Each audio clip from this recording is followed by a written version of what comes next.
मेरे प्रिय देशवासियों, मेरी आवाज़ सुनो। मैं रमेश छिक्कारा, गांव जुआ, जिला सोनीपत, हरियाणा। आज विषय बीमारी। मैं क्यों बोल रहा हूं सर? भाई ये मेरे प्रिय देशवासियों को समझने की आवश्यकता है। भाई हर चीज़ का, जैसे आज कोरोना एक बीमारी है, बड़ी भयंकर बीमारी है। इससे बचने की आवश्यकता है। हमारे डॉक्टर, हमारे भाई बड़े बड़े वैज्ञानिक, साइंटिस्ट, भाई इसकी खोज करके दवाइयाँ भी निकाली है, हर चीज़ निकाली है, लेकिन ये फिर भी काबू में नहीं आ पा रहा है। ऐसी क्या चीज़ है कि भाई इतना सब कुछ होते हुए भी भाई हमारी केंद्र की सरकार के पास कोई ऐसी पॉलिसी क्यों नहीं है?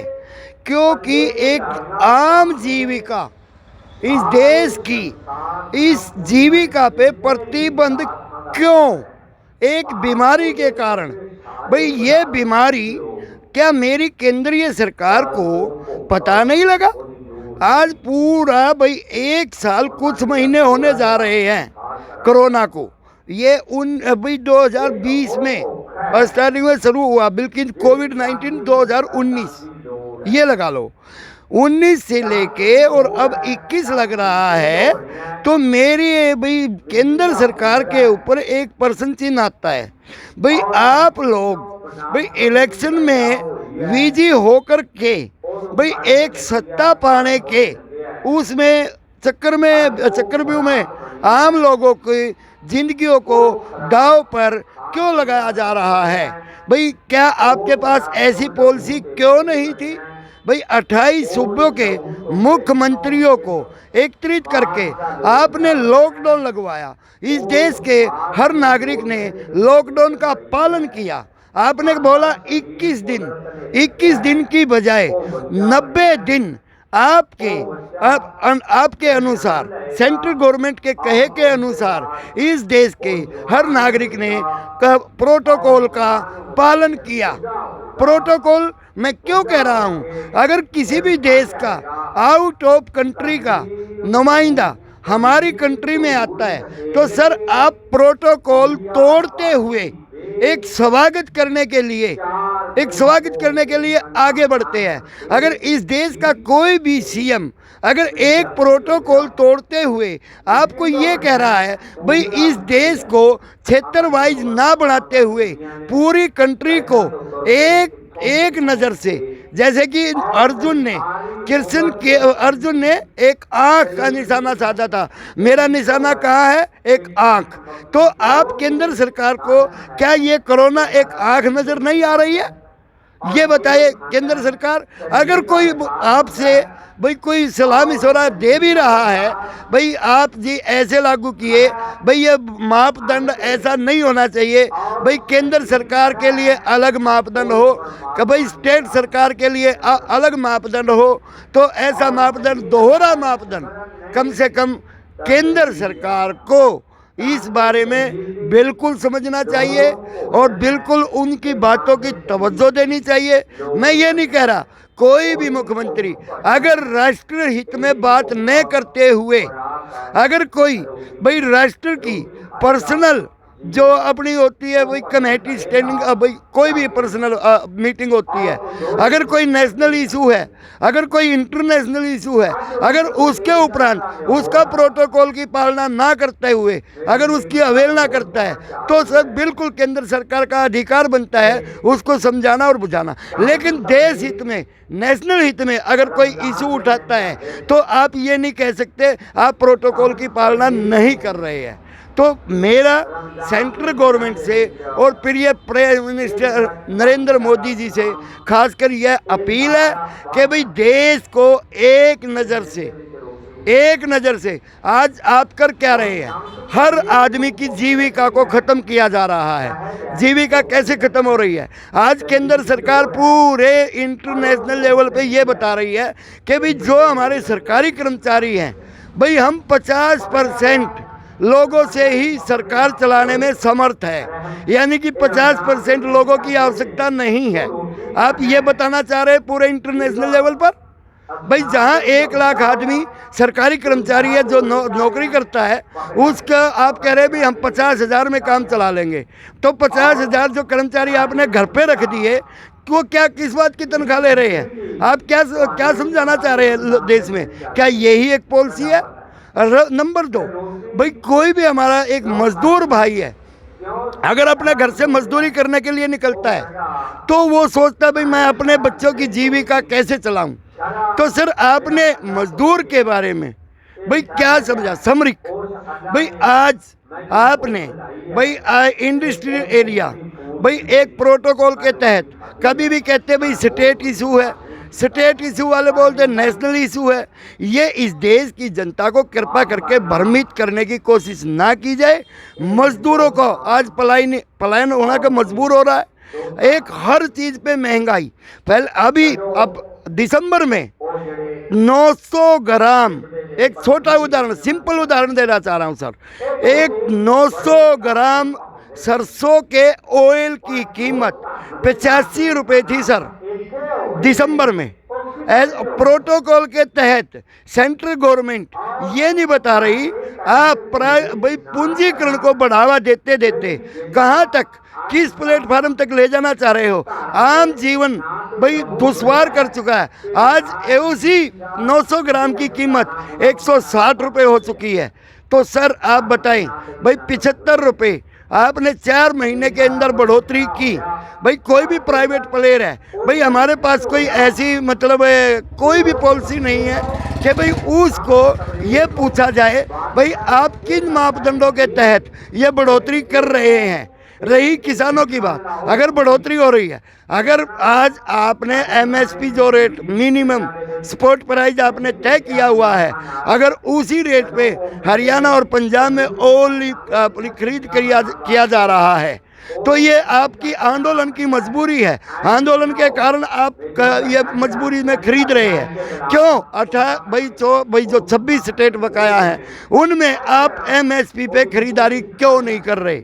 एफसीआई पे भाई सरकार की संस्था है एफसीआई, भाई फूड का सबका अधिकार है, तो आप फूड को भी बाहर निकालना चाह रहे हैं। केंद्र सरकार अपने चुंगल से एफसीआई को बाहर क्यों करना चाह रही है? कृपा करके आपके पास ऐसी कोई पॉलिसी नहीं है कि भाई हर 135 करोड़ लोगों के लिए जीवन रक्षक, आप बहुत कह रहे हैं दवाइयाँ जीवन रक्षक, हमारे साइंटिस्टों को मैं सलाम करता हूँ। भाई उन्होंने 1 साल के अंदर जीवन रक्षक दवा बनाने का काम किया। क्यों किया? क्योंकि उनको अपने देश के और इंटरनेशनल लेवल के हर नागरिक की चिंता थी, इसलिए उन्होंने दिन रात मेहनत करके भाई दवाई की व्यवस्था की। लेकिन एक प्रोटोकॉल कहता है कोई भी दवाई का अप्रूवल भाई 3 साल में कंप्लीट होता है, लेकिन हमने 1 साल में उस दवाई का अप्रूवल 1 ही साल में निकाल के दिखा दिया।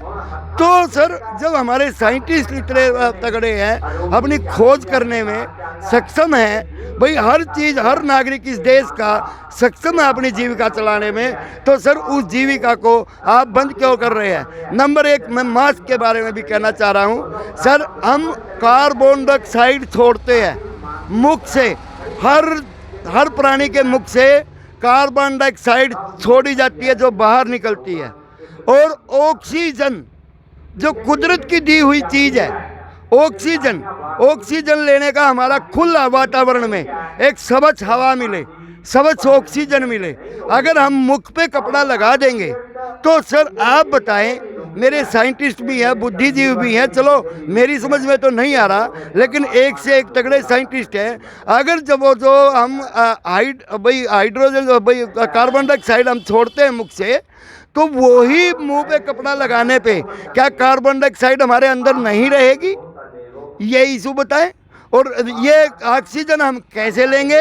जब मुंह पे कपड़ा और पट्टी बन जाएगी तो ऑक्सीजन हम कैसे लेंगे? तो ऑक्सीजन भाई जब तक फुल्ली ऑक्सीजन हमारे को नहीं मिलेगी तो मेरे देश के भाई जो कमज़ोर भाई आज के दिन किडनी के पेशेंट, भाई कोरोना, भाई आपने किडनी के पेशेंटों की कोई वो नहीं बताई है, आपने भाई जो कैंसर के पेशेंटों की कोई लिस्ट नहीं बताई है, आपने भाई जो शुगर है, शुगर के पेशेंटों की कोई मरीज नहीं बताई है लिस्ट, आपने निमोनिया के पेशेंटों की कोई लिस्ट नहीं बताई है।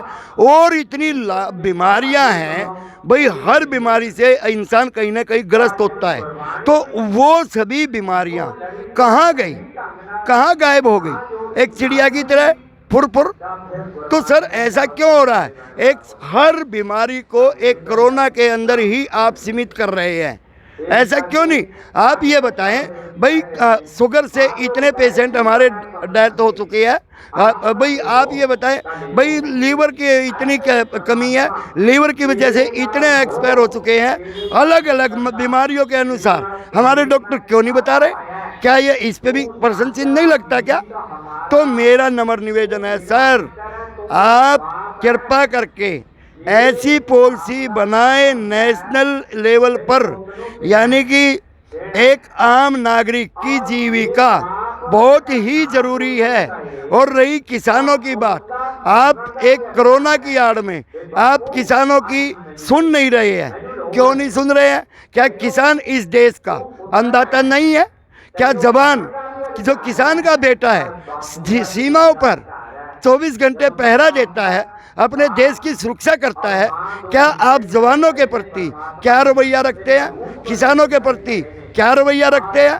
क्या आपको इंटरनेशनल लेवल पे और नेशनल लेवल पे क्या आपकी जिम्मेवारी नहीं बनती है? क्योंकि जनता ने आपको चुन के भेजा है और हमारी जनता इस देश में तराई माम कर रही है और अपने हकों की आवाज़ उठा रही है। तो आप इस पे अनभिज्ञ क्यों हैं? अनभिज्ञ नहीं होना चाहिए। मैं इसीलिए इस देश के हर नागरिक को एक ही अपील करना चाह रहा हूँ कि आज के दिन मेरे प्रिय देशवासियों, जागो। मेरे बहनों और भाइयों, मेरे बच्चों, ये एक 15 मात्र हमारी राजकीय भाषाएं हैं। सभी 15 राजकीय भाषाओं में इस जो मैं आपके सामने प्रस्तुत कर रहा हूँ, सभी 15 राजकीय भाषाओं में इसका ट्रांसलेशन करके भेजो, एक दूसरे से शेयर करो कि हमारा राष्ट्र हम जा कहाँ रहे हैं, किस दिशा में जा रहे हैं। क्या ऐसे ही प्रगति करेगा मेरा देश? मैं एक ही सवाल है मेरा पूरे देश के आम लोगों से, क्या ऐसे प्रगति होगी सर? मुझे तो अभिलाषा मुझे तो कम से कम ये लगता नहीं है कि मेरा देश प्रगति की ओर जा रहा है। और क्यों? जीडीपी हमारी नीचे आ रही है, जीडीपी दर हमारी नीचे आ रही है। तो जीडीपी हमारे को ऊपर उभारने का माध्यम क्या है? जब आम सामरिक, आम मजदूर, आम बिजनेसमैन, आम आदमी, आम सरकारी कर्मचारी अपने कामों में दिन रात मेहनत करके देश की प्रगति में आगे बढ़ाने का सहयोग करे और इस सरकार को कम से कम ये जरूर मैसेज दे कि भाई आप कर क्या रहे हैं। इनकलाब जिंदाबाद, भारत माता की जय। हर देशवासी को रमेश छिकारा की तरफ से नमस्कार, जय हिंद।